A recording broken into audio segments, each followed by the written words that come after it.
Ya está entre nosotros para desasnarnos sobre actualidad de lo que pasó en las últimas semanas de una forma muy práctica y para que lo entendamos todos. Nuestro amigo, el señor Nico Goodman. Bienvenido, Nico. Sí, ¿qué tal? ¿Qué tal? ¿Cómo andan? ¿Cómo andás, papá?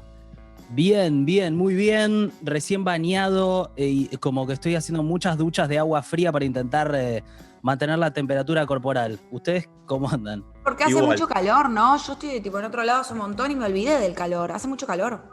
No, Con el es aire impresionante el calor. Es como, Es gravísimo. es gravísimo. Es una ola de calor que encima se mezcla con el barbijo. Entonces, si estás en la calle y tenés como que la doble situación de tener que estar medio con la ola de calor y el barbijo y caminando, es como muy complicado.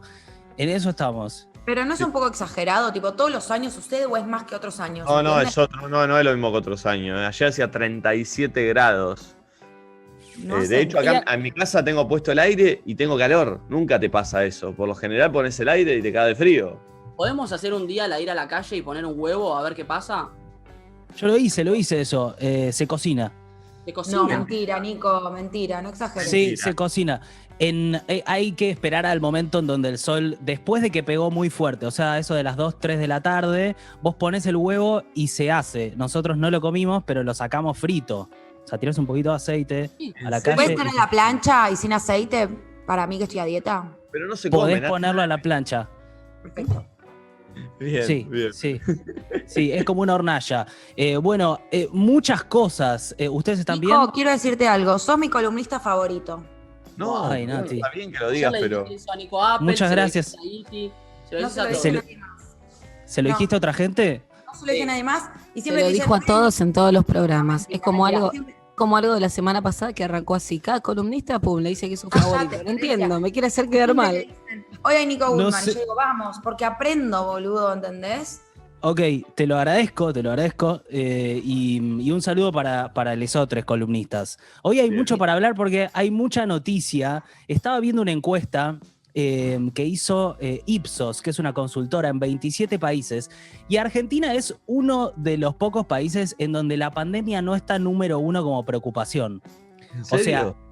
como número uno está el desempleo, después la crisis económica, la inflación, pero la pandemia está como en un cuarto lugar, lo que es muy Está llamativo. bien, ¿sabés qué? Ahí tenés, papá. ¿Qué te pensás? ¿Que nosotros vamos a tener el mismo problema que tienen todos? No, Gil. Nosotros la manejamos como siempre de otra manera. La verdad está justificada esa preocupación. Estuve repasando los números. Están para que les tire unos números de cómo está la Sí. economía. Me encantan Pero- las estadísticas. Agárrense porque no, o sea, es intenso. El último trimestre del 2020, o sea, ¿cómo terminamos el 2020? Un año muy duro. Estos son datos del Observatorio Social de la Deuda, de la UCA, que marcó a la pobreza en el 44,2% de las personas. 44,2% de La nuestra mitad casi. población, La casi la mitad. mitad bajo la línea de pobreza. Son 18 millones de personas. Eso es 18 ¿Cuál es el millones. criterio? ¿Cuál es el criterio, Nico, para considerar que están bajo la línea de pobreza? Hay históricamente dos líneas para medir la pobreza. Una es la de la canasta básica total, que incluye todo lo que necesita una familia tipo, además de alimentos. Entonces, por ejemplo, vos tenés útiles escolares, los servicios que tenés que pagar. Siempre se mide en base a una familia tipo de 2 padres y 2 hijos. Y después hay una segunda línea, que es como la línea de más abajo, que es la línea de los alimentos, o sea, lo que necesitas para comprar lo básico en alimentos. Son esas dos líneas. Si vos estás abajo de la primera, estás bajo la línea de pobreza. Si estás abajo de la segunda, estás abajo de la línea de pobreza y también de la de indigencia. ¿Se entiende el razonamiento? Sí. Sí, Qué clarísimo. locura, porque aparte eso no deja, obviamente que es ya escucharlo es impactante, casi el 50% de la población pobre, y todo lo que atrae aparejado eso, más inseguridad, menos, Y menos falta de gente, educación. claro, menos gente con posibilidad de invertir en comercio, es un montón de quilombo, no me esperaba que sea Sí. tanto. más miedo, más angustia, más conflictos familiares. O sea, todo está medio también un poco aparejado. O sea, también es uno se reúne con gente, charla con gente, estamos todos muy preocupados, hay situaciones de estrés permanente, en la calle también. Sí, bueno, atrás de todo eso está una situación social que está en un contexto muy frágil, ¿no? Estamos hablando de eso, casi la mitad de la población que está bajo la línea de pobreza. Oh, perdón, esto en Sí. años anteriores, perdón, te interrumpo un montón, perdón. No, está En años perfecto, está perfecto. anteriores estaba mejor este número o viene en decadencia hace un montón, o sí tuvo altibajos. El número obviamente tuvo altibajos. En los años del gobierno de Macri, el número de pobreza fue en aumento. De hecho, no sé si se acuerdan que él apenas inició la gestión dijo, yo quiero que a mí me juzguen en base a cómo dejé el número de la pobreza. Bueno, el número de la pobreza subió durante su gestión. Y sí siguió subiendo en este 2020. Obviamente lo que dice este Observatorio Social de la Deuda de la UCA, lo que dice es, bueno, obviamente tuvo mucho que ver la pandemia, esto llevó a mucha gente al desempleo y obviamente también las medidas que tomó el gobierno hicieron que un grupo de personas no caigan más abajo de lo que podrían haber caído. Es decir, el IFE, el ATP y todos esos programas que no solo se implementaron acá, sino en muchos países del mundo, del Estado, poniendo plata en bolsillos de gente que se estaba quedando afuera del sistema. Pero tenemos 18 millones de pobres, tenemos casi 5 millones de indigentes. Y hay algo de todo esto que tiene que ver con los precios, que seguramente a ustedes les pasa que vas a comprar algo y compras 2 boludeces y gastás 1.500 mangos, lo que estábamos en ese momento. Bueno, el número de la pobreza y de la indigencia, la verdad que es muy llamativo. A ver, yo les pregunto, por ejemplo, una familia, dos padres, 2 hijes, ¿cuánto necesitan por mes para no caer en la pobreza? O sea, ¿cuánto está esta canasta básica total? Una familia tipo con 2 hijos, 4 personas, ¿qué tenés que ganar? 90 lucas. No, menos, ¿no? Bueno, no, no, mucho menos. La línea está en 54. Ahora, 54, haces muy poco, pero imagínate que hay casi la mitad del país que está por debajo de eso. O sea, me parece que los números sirven como para ubicarnos en la situación en la que estamos. Porque, ¿viste? Bueno, uno piensa, Argentina está en una situación de crisis grave. ¿Cómo se mide eso? ¿Qué tan grave es? Acá es donde se mide. Hay 18 millones de personas que viven por mes con menos de 54.000 pesos dentro del contexto familiar. Y 6 de cada 10 chicos están... Sí. Una familia con 2 hijos, no puedes hacer nada.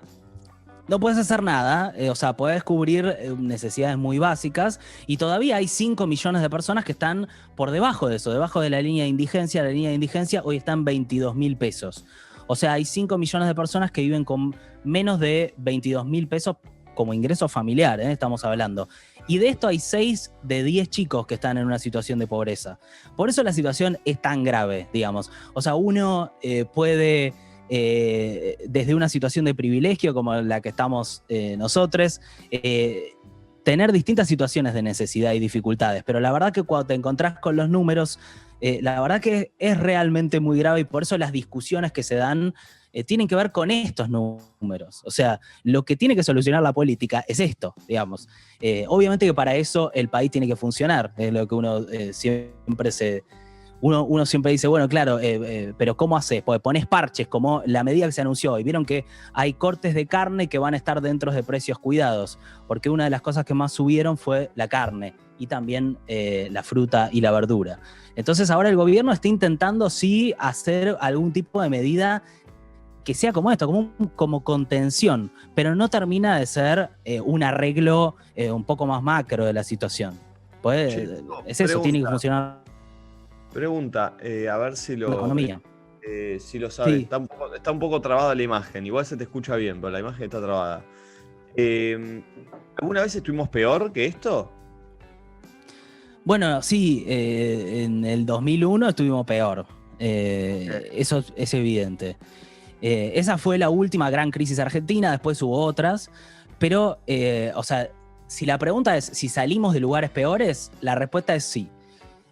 Hay algo que está pasando en términos como para dar una luz de esperanza, que es un poco también Parece como algo de lo que hay que buscar y algo de lo que no está haciendo el gobierno, ¿viste? Porque el gobierno no te dice vamos por acá, vamos por allá, es como que estamos medio muy en el día a día.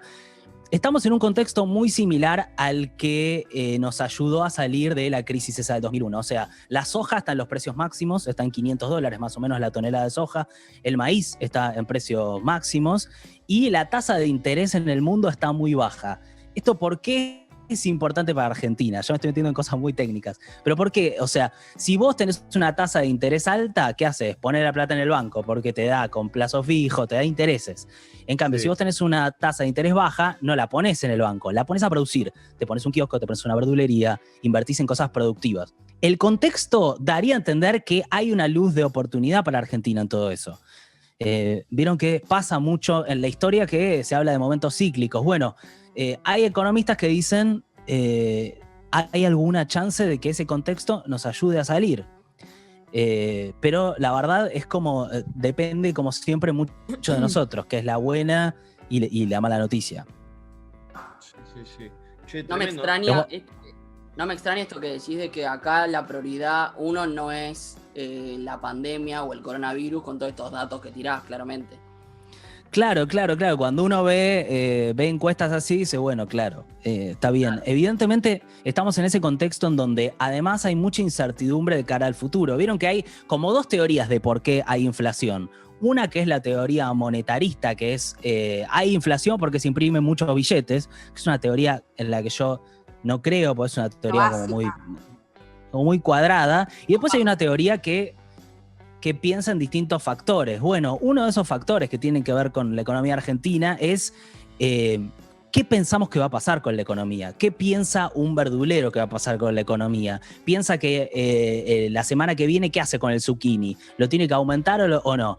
Bueno, en general ahora se tiende a aumentar los precios y a retener las inversiones. Entonces ese es como el peor de los mundos, porque tenemos inflación y no tenemos producción. Y aparte Hay temor, ¿no? Ese es el problema más grande. Que todos ante la duda aumentan. Y dicen, bueno, pará, porque no sé lo que va a pasar la semana que viene, aumento. No sé qué va a pasar. Y de repente se va todo al recarajo, porque todos por temor, o por adelantarse, o por no perder, que los entiendo aparte. Vos tenés un comercio y decís, che, yo no sé si el proveedor la semana que viene no me va a aumentar o no. Por la duda le meto un 10% más. Y así funcionan todos, y así se va todo al recarajo. Exactamente, sí. Y hay algo de esa situación de devaluación permanente, porque la inflación en realidad es una devaluación, o sea, se devalúa nuestra moneda con respecto al dólar. Es eso. Por eso también yo estuve como mirando algunos precios en dólares, a ver cómo estaban. Entonces hice la semana pasada un ejercicio de, bueno, ¿cuánto saldría hoy hacer un viaje a, digamos, Brasil, otro viaje al Caribe y un viaje a Miami? Y más o menos estuve como viendo los precios, y los precios son, si en otro momento vos necesitabas, digamos, 2 sueldos para hacer ese viaje, hoy necesitas 10. Digamos, Wow. como que, digamos, si hacen ese ejercicio de ver cómo están los precios y ponerle que de algo que podías llegar a pensar en comprar en un momento y lo pensás, o incluso, no sé, celulares, computadoras, el desfasaje es muy grande, digamos.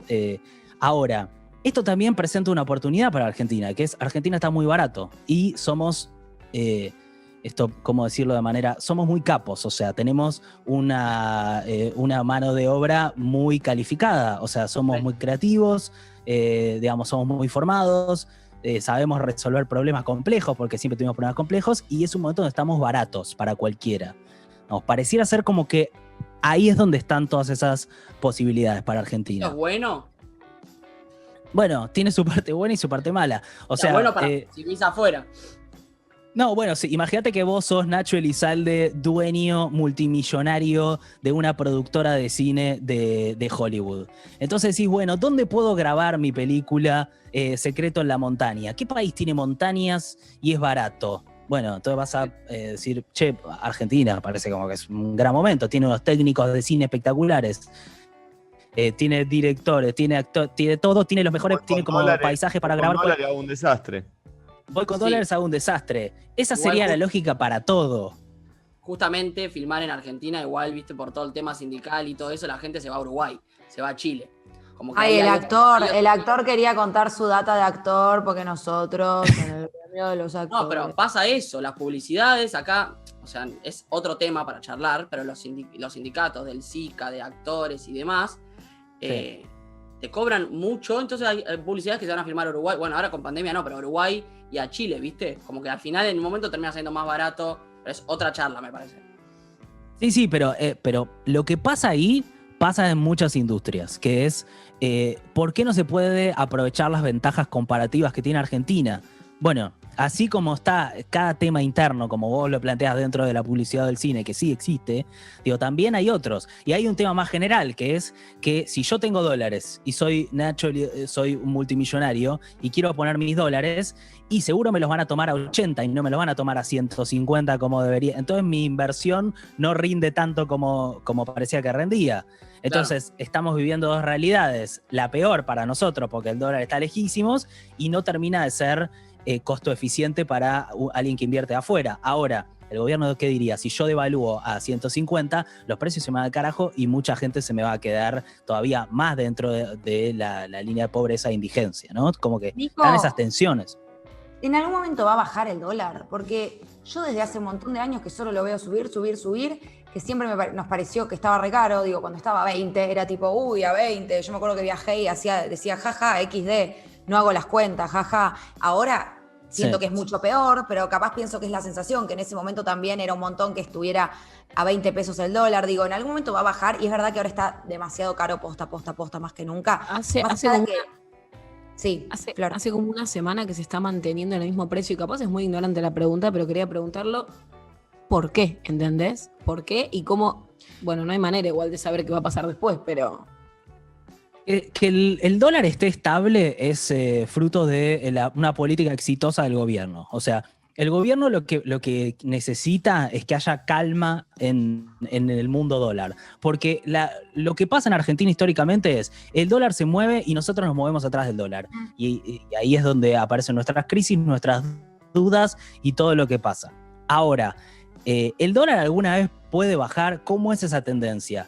La verdad es que lo ideal sería que no nos preocupemos tanto por el dólar. O sea, lo ideal sería que uno pueda producir tanto en pesos que después no importe tanto cuánto necesitas para comprar dólares porque, digamos, tenés una producción gigante y no necesitas estar, digamos, tan preocupado. No es real. Digamos, lo que pasa en Brasil. Sí, pero por ejemplo, si yo quiero comprar algo... Hay cosas que se ven... Si yo quisiera, por ejemplo, comprar un departamento, tengo que tener dólares porque se venden en dólares. Claro, a menos que vos tengas millones y millones de pesos. O sea, a menos que... o sea, el tema... millones de pesos también todos los días vale menos. Pero los precios Claro, iguales. claro. No, sí, los precios de los...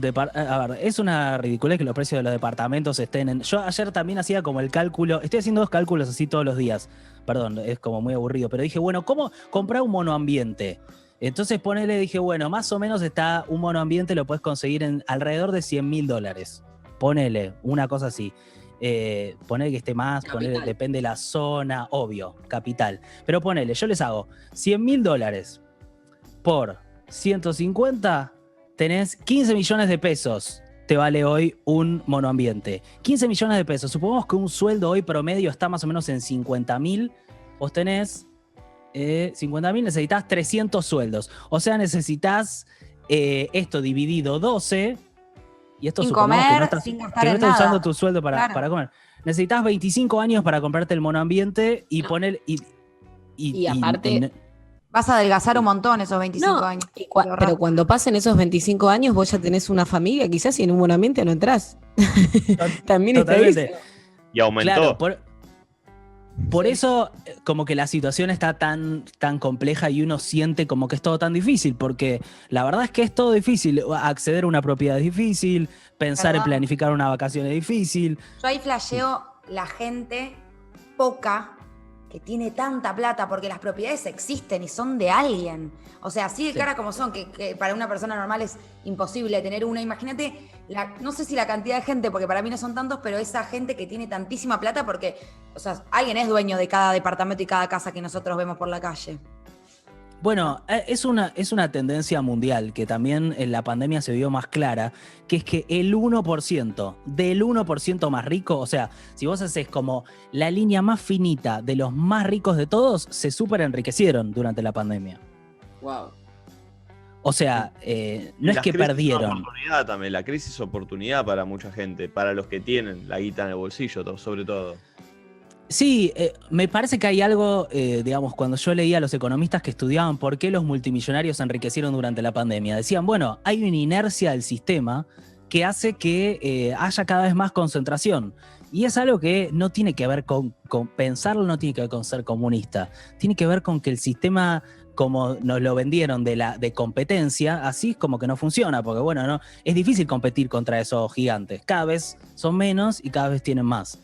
Y además de que no es ético, es como que en realidad todo lo demás empieza a no funcionar. A nivel macro, tipo Estados Unidos, no sé si vieron Elon Musk, es un capo, es un genio, hizo Tesla, unos autos eléctricos, hizo SpaceX, enriqueció muchísimo durante la pandemia. Ahora, pasa también en Argentina. En Argentina nosotros tuvimos una desigualdad que aumentó durante el 2020. Como yo les doy los números de crecimiento de pobreza e indigencia, también están los otros.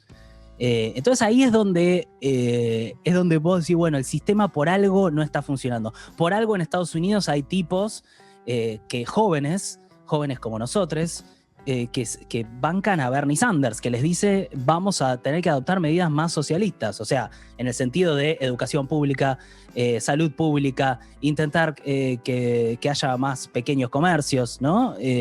Como que hay un cambio, me parece, generacional y en eso está trabada la economía. Ahí hay que ver Argentina el rol que tiene, ¿no? Bien, sí. Bueno, qué crudos todos los... Ayer leí Digo que algo. nos pusiste de orto. A todos. No, Perdón, yo sé que yo sé que venían en un tono distinto y estamos en verano y todo, pero les quería tirar un poco los datos macro, pues son tremendos. Y también es un poco para pensar y ver un poco, entender, digo, pues por ahí hay mucha gente que mira esto y está como muy angustiada y piensa, lo que me está pasando me pasa solo a mí, y no te está pasando solo a vos, digamos. Sí. Me parece como que hay algo de eso que puede ayudar. Hay otras cosas de las que podemos hablar, si quieren. A ver, ¿qué otra? Tengo otras cosas. A ver, por ejemplo, si quieren charlamos, tengo dos temas, a ver cuál les gusta más, pues no vamos a llegar a todo. Charlamos de o las clases, vieron todo este debate de la vuelta a clases, o también está qué pasó con Biden desde que asumió y las medidas que tomó. Hablemos Vamos de a las todo. Pará, y yo sí, y quiero como una mini actualización al respecto de las cifras y del COVID y del contagio y... Sí, perfecto, vamos rápido con eso. A mediados de diciembre estábamos más o menos con 6.000 contagiados diarios. 6.000 contagiados diarios a mediados de diciembre. A fin de diciembre lo que tuvimos fue un aumento fenomenal. O sea, llegamos a 12.000, 13.000. Wow. Estuvimos como en un punto muy alto, el más alto. Y después bajamos a 10.000. Ahora estamos en algo así como 10.000 casos diarios. Es lo que se llama una meseta alta. O sea, cuando llegamos a diciembre a esa espiral de contagios, los especialistas lo que decían es, hay dos chances. O esto baja un poquito y se ameseta, que sería lo bueno, o esto se dispara y ya entramos en la segunda ola del invierno y medio como que una ola se pegó con la otra y casi que hubo un mes de descanso en el medio. Bueno, lo que pasó fue una buena noticia, que es que no llegamos a seguir surfeando la segunda ola, sino que la ola bajó un poquito. Entonces estamos en este contexto en donde los casos siguen siendo altos. Ayer el viceministro de Salud de la provincia de Buenos Aires dijo, vamos a tener una segunda ola de una gran magnitud en invierno. No sé si lo escucharon, pero la verdad es que es muy difícil esquivar. ¿Viste cuando estás en la playa y sabes que es ese momento, no lo puedes esquivar? ¿Y la vacuna qué onda? ¿Y la vacuna no va a ayudar nada? La vacuna va a ayudar, lo que pasa es que hasta ahora se vacunó solamente a 300.000 personas de personal de la salud, que obviamente que es muy importante, pero son solo 300.000. Hay un segundo vuelo de búsqueda de dosis de la Sputnik que va a ser para 600.000 personas. Nico, O sea- leí que el intendente de Pinamar se dio la Sputnik y se contagió de COVID, puede ser, de Miramar, no sé qué dije. El de Miramar, sí. Miramar. Sí, bueno, está dentro de lo posible porque la primera dosis no te da una Inmunidad. protección total, digamos, te da una inmunidad parcial. Por eso o sea, se va a tener que dar todo el mundo las 2 dosis. Ahora, se supone que van a llegar unas 20 millones de dosis, eso fue lo que dijo el gobierno, hasta febrero. O sea que hasta febrero se debería poder vacunar a 10 millones de personas. Pues 20 millones de dosis son divididas en 2. Sí. Ahora, si pensamos que hoy vamos 300.000, estamos lento. No solo nosotros, sino todo el mundo. Pfizer también está teniendo quilombos. No sé si vieron que en Europa dijeron que les iban a dar una cantidad. Pfizer salió a decir que no llegaba, que les iban a dar menos. Todo está en un estado muy de prueba y error. Pero la pandemia, o sea, para responder a Flor, siempre me profundizo un poco más, pero está en lo que es la meseta alta, como un llano en Claro. donde la mortalidad Estamos en está 2000. estamos en 10.000 más o menos. ¿Y qué Bueno, se bajamos espera? 2000, una buena, bajamos 2000, bajamos 2000. Bajamos. ¿Qué se espera? Que tipo marzo por ahí se venga la ola esta inevitable? Se espera que para marzo, abril venga la ola inevitable y que tengamos un invierno en donde volvamos a tener una cantidad de casos altas y ¿Encerrados? restricciones. ¿Encerrados? No, No. claramente eso ya es no. social. Eso ya es social. Eso no puede pasar de la misma manera que pasó. Vieron que la Porque historia aparte no no se repite. funcionó, total. Y aparte no funcionó del todo. O sea, podría haber explotado mucho más, pero siguieron habiendo contagios. Es como que. Sí. No sé si fue la solución la cuarentena. No, lo que termina pasando es que uno piensa cosas contrafácticas. ¿Qué hubiese pasado si es como que a Paul McCartney le preguntan, che, si hoy estuvieran vivos John Lennon y George Harrison, ¿seguirían tocando juntos los Beatles? Y él dice, no, se están muertos. O sea, es difícil pensarlo, porque también si vos ves países como, digamos, Suecia, que tomó medidas de no hacer cuarentena y tuvieron la mayor cantidad de muertos de todos los países nórdicos. Entonces es como, sí, es difícil pensar. Pareciera ser como que nada funcionó, digamos. Ahora, en términos de clases, o sea, pues decimos, bueno, ¿qué va a pasar con la vida social? Las clases van a volver. Esto es, digamos, ya confirmado. Clases presenciales con los chicos en las aulas. 17 de febrero es lo que anunció el gobierno de la ciudad, y lo que dijo el gobierno nacional es en el resto de las jurisdicciones también van a volver, pero de acuerdo a las decisiones que tome cada gobernador. Ahora, estamos en un conflicto grande con los docentes. Principalmente los docentes de la ciudad. No sé si lo vieron esto. No. Bueno, los docentes de la ciudad no quieren volver porque dicen que no están dadas las garantías para volver. Está como Claro. esta discusión. ¿Las garantías sanitarias o garantías? Claro, las garantías sanitarias. Dicen, estamos poniendo en riesgo a los chicos y nos estamos poniendo en riesgo a nosotros. A ver, la vuelta a clases es algo que viene reclamando desde un sector político, les diría, desde la oposición es como el reclamo principal, o sea, que vuelva la educación, que vuelvan los chicos a las aulas. Es algo muy raro porque la oposición y el gobierno parecen estar de acuerdo ahora, por primera vez. Como que dicen, sí, tenemos que volver, pero los maestros de algún sector, principalmente los de la ciudad, dicen, no estamos listos. En medio de todo esto, la propuesta que hizo el gobierno de la ciudad para volver a las aulas es bastante rara. O sea, por más de que uno dice, bueno, sí, deberíamos volver, no sé si vieron la discusión que hubo con respecto a las burbujas. La ministra Soledad Acuña dijo, vamos a volver en forma de burbujas. Entonces le preguntaban, bueno, ¿cómo va a ser la burbuja? Una burbuja de 30 chicos cada aula y Sí. los maestros que pueden ir moviéndose de burbuja en burbuja. Entonces le dijeron, no, pero pará, eso no es una burbuja. No. O sea, si Claro. los maestros se están moviendo de burbuja en burbuja, ya como que falla toda la lógica. Entonces, como que falta la comunicación está fallando en todo, y esto está generando conflictos de todo tipo. Los docentes también están muy enojados porque la ciudad de Buenos Aires presentó el presupuesto más bajo en décadas de educación. Entonces, hay una discusión de fondo que es, Macri llegó a ser jefe de gobierno con un 30% más o menos del presupuesto dedicado a educación. 30%, un montón. Y ahora el presupuesto está en 17%, o sea, casi la mitad. La mitad. Lo cual, eso, digamos, te demuestra, es lo que dicen los docentes, dicen, o sea, no están invirtiendo en educación, no le están dando computadoras a los chicos, no están cuidando, o sea, están planteando cosas como esta burbuja. Entonces, medio que uno ve uno de esos temas en donde uno ve que todos tienen razón, ¿vieron? Sí. Nico, perdón. Me llama un poco la atención que hablamos de que probablemente vuelvan las restricciones en algún momento, o sea, ojalá que no, pero tipo marzo, abril. Pero se habla del comienzo de clases para febrero, marzo. Entonces, ¿no es medio contradictorio? Digo, capaz empiezan las clases y duran un mes las clases y los vuelven adentro a los chicos, ¿o vos crees que las restricciones no van a ser tan graves como para que se cancelen las clases? Eso va a depender de la decisión de cada jurisdicción, porque lo que hace el gobierno es como una especie de semáforo epidemiológico. O sea, vos estás en amarillo, rojo, verde. Entonces, de acuerdo a eso, vos tomás distintas medidas de posibilidades de dar clases. Ahora, sí es contradictorio porque puede pasar que las clases empiecen y tengan que frenarse. Ahora, por otro lado, lo que plantean desde el gobierno es, pongamos a los maestros dentro de las prioridades de vacunación, que los maestros estén cubiertos. Y que los chicos funcionen dentro de una lógica de burbuja. Ahora, el tema siempre está en los grises, porque hacer una burbuja de 30 chicos parece mucho. Hacer una burbuja de 6 chicos, como se hizo el año pasado, parece poco. Entonces hay como algo, o digamos, también cómo haces para asegurar la ventilación y la separación entre los chicos. Digamos, es uno de esos temas en donde no es blanco o negro. Digamos, necesitas que haya cosas intermedias. Necesitas que el gobierno aporte desde su lugar lo que tenga que aportar para que eso pase, y necesitas que también los maestros tengan sus garantías y que también aporten.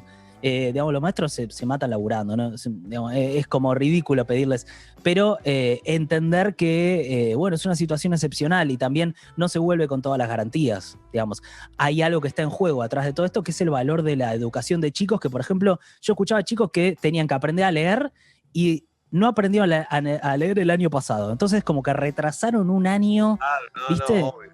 Sí. Es gravísimo.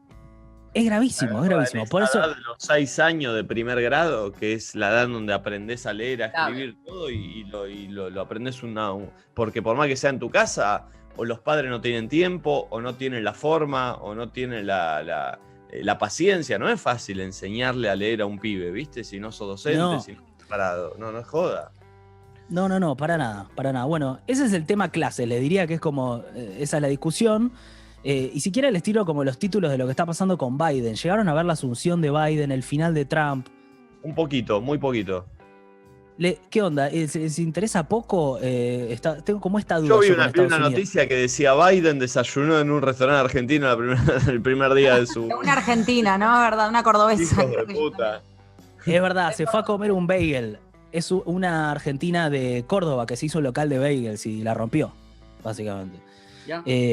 Y no sé si vieron que una nota que también salió mucho es que una de las primeras medidas de Biden fue sacar el botón rojo para pedir Coca Light de Trump.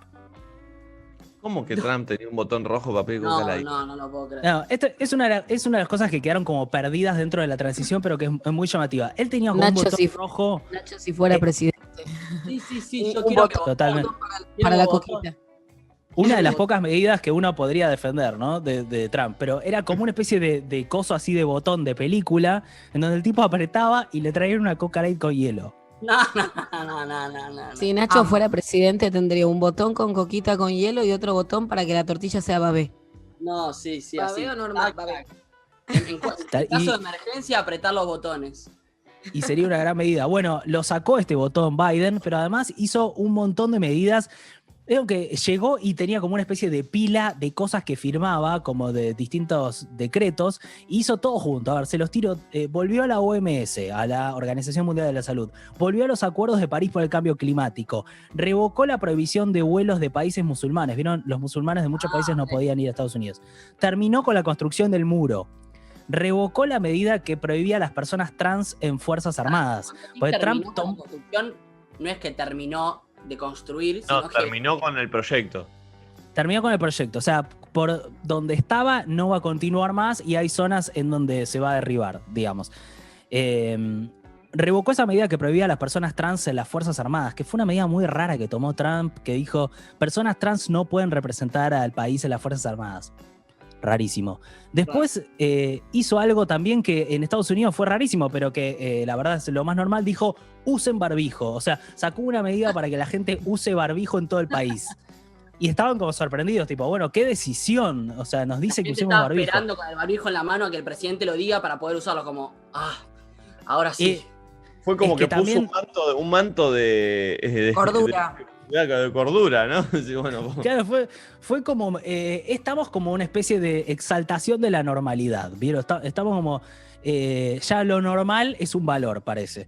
Entonces el tipo dijo, tiene que usar barbijos, y extendió también la moratoria para desalojos, o sea, tomó como muchas medidas simultáneamente para intentar volver a ser un país normal. Lo que está haciendo Estados Unidos es como volver a el contexto internacional donde están el resto de los países y decir algo así como, perdón, sé que no, o sea, tuvimos como un momento de locura, déjennos volver a los lugares, a la OMS, Naciones Unidas, acá estamos de vuelta, somos los mismos de antes, pero bueno, la situación no es la misma de antes.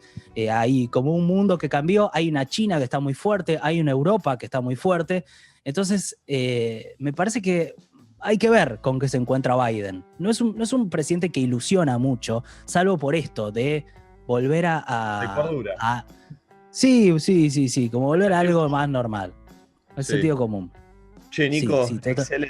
excelente. Che, metimos todos los temas en, no sé, 25 minutos, menos de media hora. Sí. Muy crack. Quedé Estoy un poco agitada. Gracias, en el chicas. sótano. Estoy un poco en el sótano, tengo que admitir, pero muy piola y una data que sirve muchísimo y que hay que saber. Gracias, Flor. Los bombardeé con información hoy, pero había mucho. Hacía un tiempo que no nos veíamos. Sí, no, viene bien cada tanto para tener este pantallazo. Y cuando viene Nico, como que te quedás después ya sabiendo por lo menos lo que va pasando y entendés un poco más. Igual lo De único hecho, que quiero yo- decir es que Nico era mi preferido hasta que hoy dijo que somos 17.000 millones de pobres, me cagó el día y ya no. Pero Ahora tiró es- la data, ¿qué cree que haga? pero 18 millones, sí. Suena Eh, peor siendo cuando decís que el 42% está por debajo. Ahí siento que suena todavía peor. Es que es todo peor. Es como una cosa en donde es todo peor. Pero bueno, la próxima les traigo algunas cosas Dale, positivas. Dale, A propósito. De una, Nico. Muchas gracias, papá. @Nico Goodman, ahí lo pueden seguir. Siempre ahí con toda la info. Gracias, papá. Abrazo enorme. Chao, chiques. Gracias y abrazos.